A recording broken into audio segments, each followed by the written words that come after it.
Dickens, Shakespeare, Fitzgerald e até a Nintendo, além de vários outros artistas, cativavam seus públicos através de suas narrativas ricas e cheias de significado. E uma maneira pela qual eles faziam isso era utilizando simbolismo e metáforas bem trabalhadas que auxiliavam a conectar o público nas histórias.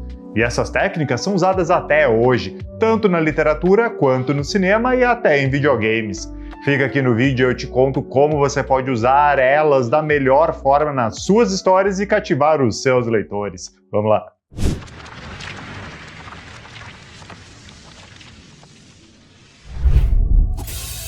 Um espelho que se parte tem simbologia sombria.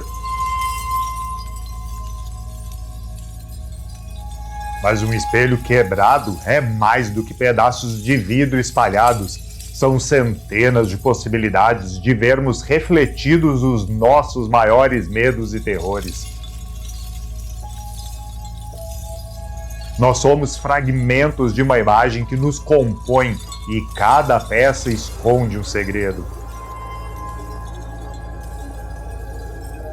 Entre a fundo nessa viagem e explore os seus medos nos fragmentos de terror.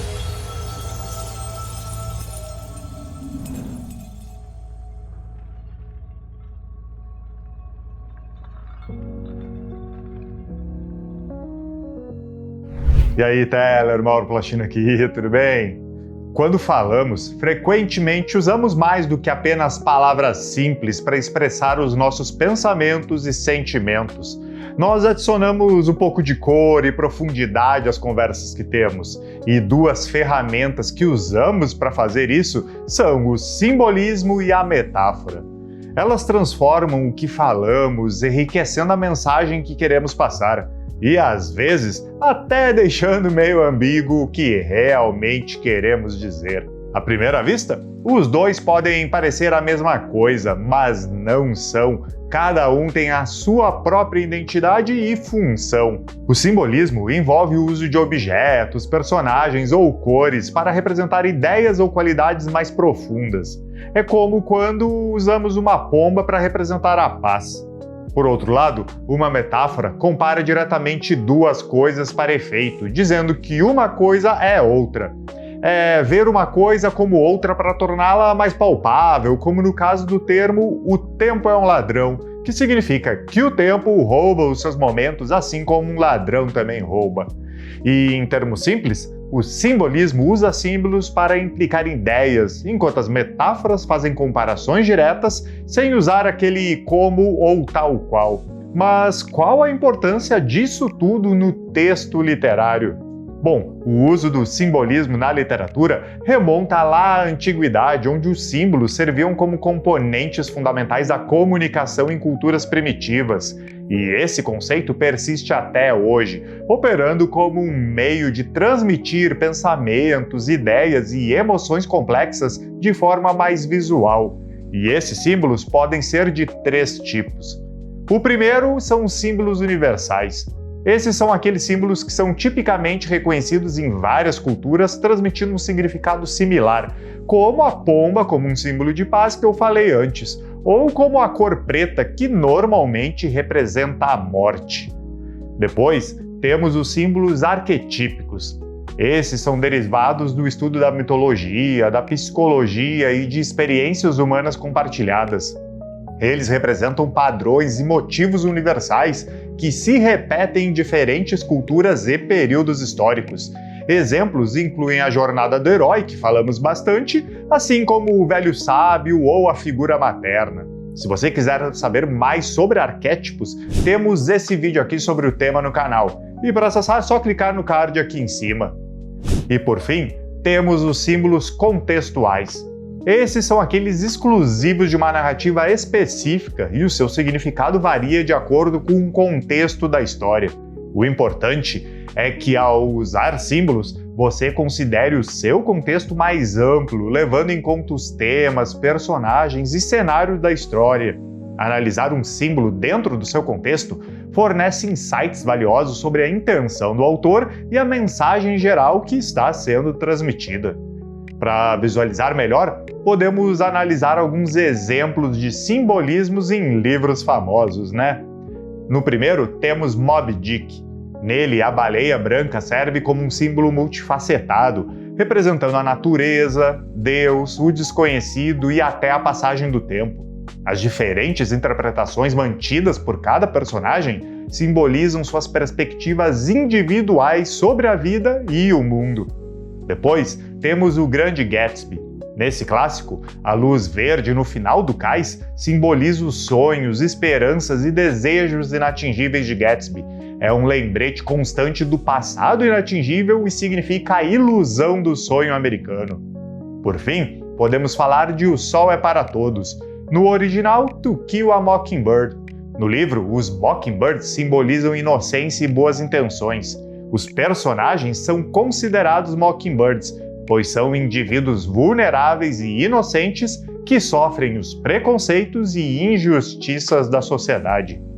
E para não dizer que não falei de outra mídia, que tal falar de jogos e lembrar de Super Mario e os seus símbolos, como a flor, a estrela, esses dois que te dão poderes, e os cogumelos que te fazem crescer ou te dar uma vida extra. Todos eles são simbolismos usados para trabalhar a experiência do jogador. Assim, o simbolismo permite que os autores representem conceitos abstratos usando objetos tangíveis, oferecendo aos leitores um material perspicaz e instigante para reflexão. Os símbolos, sejam eles tradicionais ou contemporâneos, envolvem os leitores ao fornecer camadas de significado que podem não ser imediatamente evidentes, mas após uma inspeção mais detalhada, revelam insights sobre os temas e mensagens que podem aprofundar a leitura de uma obra. Mas, assim como o simbolismo pode auxiliar a sua história, criando uma ambientação e fortalecendo o tema e pequenos detalhes dentro da trama, você também pode usar a metáfora e aprofundar ainda mais o seu texto. Mas antes de eu te falar da metáfora e como usá-la, se inscreve aqui na Tellers e garante que vai receber o nosso conteúdo toda semana com dicas de escrita e carreira para você melhorar ainda mais a sua vida de escritor e a sua produção. Muito obrigado pelo teu apoio aqui no YouTube. Mas voltando para a metáfora então. Ela auxilia a elaborar o texto, fazendo com que ele fique ainda mais vívido e claro para o leitor. Mas, assim como no simbolismo, existem diferentes tipos de metáforas, cada uma fornecendo uma abordagem diferente e única para fazer as comparações. Primeiro, temos a metáfora padrão. Essa é aquela comparação direta entre duas coisas diferentes, sugerindo que uma coisa é outra, como o mundo inteiro é um palco, dita pelo Shakespeare. Depois, temos a metáfora implícita, que é a comparação sutil ou indireta, muitas vezes revelada pelo uso de linguagem descritiva, como no famoso "ele caiu na gargalhada". O terceiro tipo é a metáfora visual, que apresenta uma comparação que se concentra principalmente em criar uma imagem mental na cabeça do leitor, mais ou menos como no exemplo "a névoa da ignorância". Por fim, o quarto tipo é a metáfora estendida. Essa é aquela comparação detalhada que continua ao longo de um texto, reforçando um tema ou desenvolvendo uma ideia. Aqui podemos citar um exemplo de um famoso filme, Forrest Gump, com a frase "a vida é como uma caixa de chocolates". Cada um desses tipos acrescenta o seu próprio toque aos textos, intensificando a maneira como o leitor percebe e lê a sua história. Essas metáforas permeiam a maneira como usamos expressões como "tempo é dinheiro" ou "ela tem um coração de ouro", e a gente nem nota que faz isso. E isso demonstra a nossa capacidade de criar imagens poderosas e evocar emoções com coisas simples. Assim, conseguimos trabalhar conceitos abstratos e simplificar ideias complexas ou descrever situações com imagens relacionáveis. E assim como fizemos no simbolismo, nada melhor que ver os exemplos de metáfora na literatura, não é? Podemos começar com Romeu e Julieta. Nele, Julieta é chamada de Sol, enfatizando seu brilho, calor e significado para a vida de Romeu. Essa foi uma maneira metafórica de descrever o papel dela na vida dele. Depois temos Um Conto de Duas Cidades, de Charles Dickens. Nele, a guilhotina é chamada de mulher afiada, ou la guillotine. enfatizando a sua natureza mortal e cruel após a Revolução Francesa. E por fim, em Ratos e Homens, de John Steinbeck, o título em si é uma metáfora derivada de um poema de Robert Burns que afirma: os melhores planos de ratos e homens geralmente dão errado. A metáfora ajuda a ilustrar o tema dos sonhos despedaçados, a imprevisibilidade da vida e as realidades muitas vezes duras que a gente enfrenta. Assim, conseguimos ver que o uso artístico de simbolismo e metáfora é crucial para construir imagens vívidas e narrativas propositais e ainda mais claras. Aproveitar esses recursos permite que você encapsule ideias complexas e abstratas em imagens reconhecíveis e impactantes.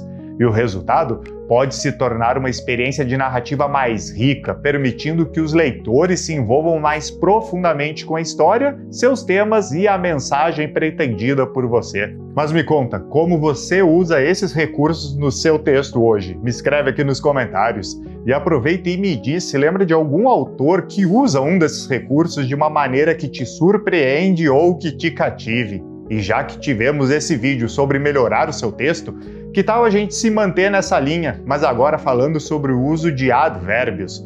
Para acessar o vídeo é só clicar desse lado aqui. Um ótimo jogo de palavras para ti e até o próximo vídeo com mais escrita. Até mais!